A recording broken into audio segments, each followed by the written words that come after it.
Hey, beautiful souls. Welcome to ALX TV, where flavor meets soul. My name is Annie B, and you read the caption. In today's video, I'm so excited. I am making homemade ravioli, Jamaican Rasta pasta style. Okay, listen, I'm so excited.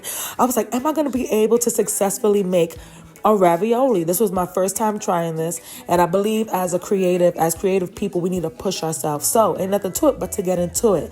Let's get into the recipe. So here we are. I have 2 cups of all-purpose flour, right? And what I'm going to do is form a well. Okay, in a large bowl, you're going to form a well, and then you're going to crack 3 eggs into this well. You're going to add some salt, and you're going to add a little olive oil if you're using olive oil. Okay, so those are my 3 eggs. I like to crack them in a bowl first, just in case of any shells. All right, adding some salt, and I added a little bit of oil. And now all you're going to start to do is mix slowly. You're going to use a fork to gently beat the eggs, slowly incorporating the flour from the inner rim of the well. All right, this is time consuming, but in order to make your pasta correctly, you want to take your time and mix slowly. Okay.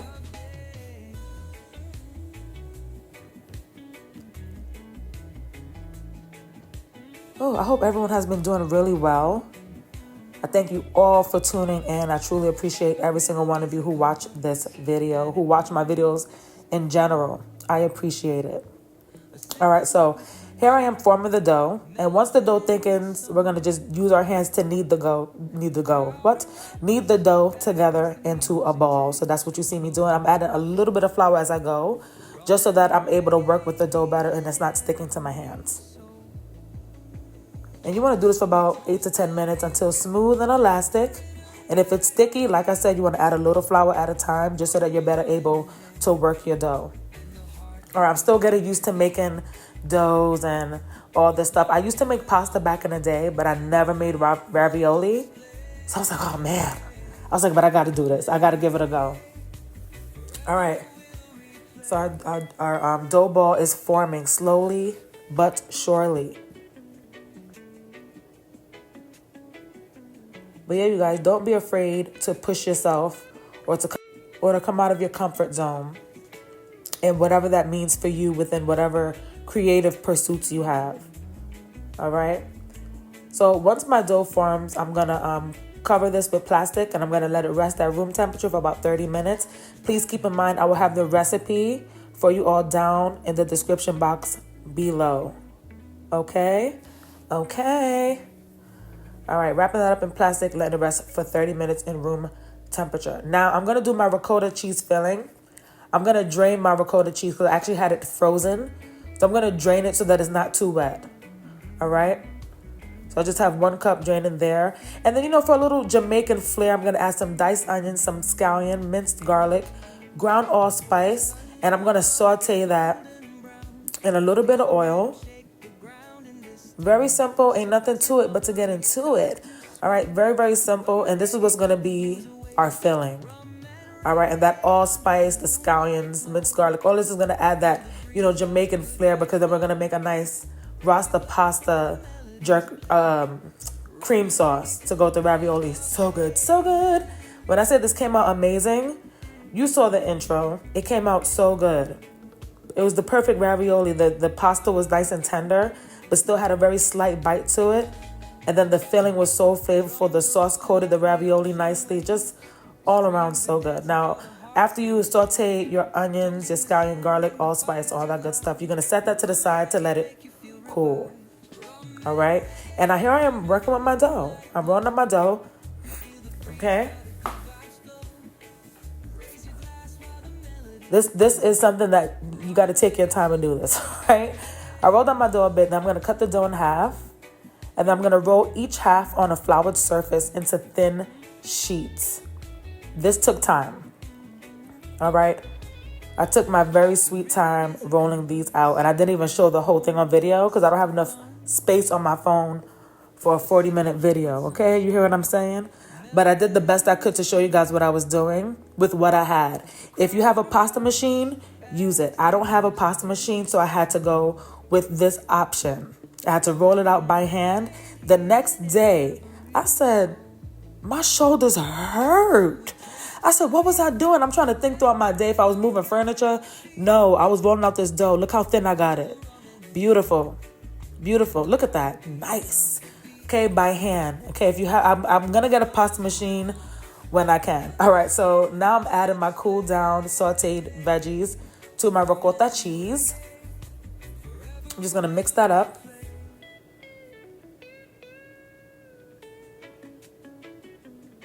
And I'm adding in some mixed Mexican cheese. You could, if I would have just had Parmesan cheese, I would have added that. And then I'm adding 1 egg yolk. But I didn't. I always use what I have. So I added the mixed Mexican blend cheese and 1 egg yolk. And I'm just going to mix that all together. Oh, man, this was so good. Look how thin I got that. I'm very impressed. Okay? It's not the nicest looking thing because it's not like, just... It's not uniform, but it's nice and thin, and it actually came out really good. So now what I'm going to do is I'm going to drop small mounds, about 1 teaspoon of filling. I did a little more than 1 teaspoon. Who am I kidding? And about 1.5 inches apart. You're just going to go ahead and continue to add your filling. Then I use the excess water that came from the ricotta cheese. Remember I told you I drained the ricotta cheese. I brushed the filling with that, and I'm adding the other sheet over the top. Okay, and I'm gonna press gently around the filling to remove any air and seal the edges. So that's what you see me doing here. Yeah, when I say I was so meticulous with this, listen to me. Listen to me. All right, so you see how that is? That's what you want. Boom, bada, boom. And I'm going over it again just to make sure I really seal those edges and remove the air from around the filling. Okay? And now I'm going to start making my ravioli. I'm going to use my pastry wheel, because that's what I have, a pastry wheel. I'm going to be using that to cut off the excess. And with your excess, you can roll it into a dough ball, flatten it again, and make another kind of pasta. Which I was going to do that, but I wound up leaving it in the fridge too long. Don't be like me. I hate food waste. All right. So, yeah, now I'm just shaping up my ravioli. And then once these were nice size ravioli. Okay. Very nice size. Once you shape your ravioli, you're going to press the edges firmly to seal. I used a fork. That is what I wanted to use. You don't have to do that, but that's what I wanted to do. So that's what you see me that's what you're going to see me do. So fun. If you're into cooking and you have not made your own ravioli, it's such a, you feel so accomplished after doing something that's out of your comfort zone in whatever creative pursuit you have going on in your life. I was just like, oh my God, I did that. And sometimes I forget to enjoy the moment because I'm so ready to move on to the next thing. So I had to keep reminding myself, Annie, girl, you made a ravioli today from scratch. And the next day I had to be like, Annie, girl, your shoulders hurt because you actually made some ravioli from scratch. Sometimes we have to learn to find joy in the things that we do. Right? There's always going to be a next thing. There's nothing wrong with appreciating where you are and what you've done in the moment. All right? These raviolis are coming out amazing.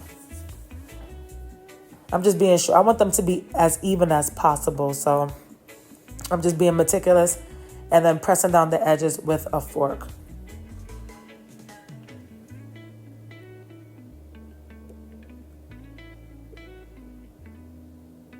And the thing is, this is so easy. It's so easy to make pasta, especially if you have a pasta making machine, which I look forward to buying one of those one of these days. All right, so now to cook the ravioli, you just bring some salted water to a gentle boil. And then you're going to cook your ravioli for about 2 to 4 minutes until they float and are tender. Now, you know your stove. Okay, so cook it for as long as you need to for your ravioli to be to your liking. All right, now I'm making a very quick sauce. I added some butter to a pan, some heavy cream. I'm going to add some hot and spicy Walker's Wood jerk seasoning and some more of that Mexican blend cheese. I'm going to, whip that on up. Okay. Give it a good mix.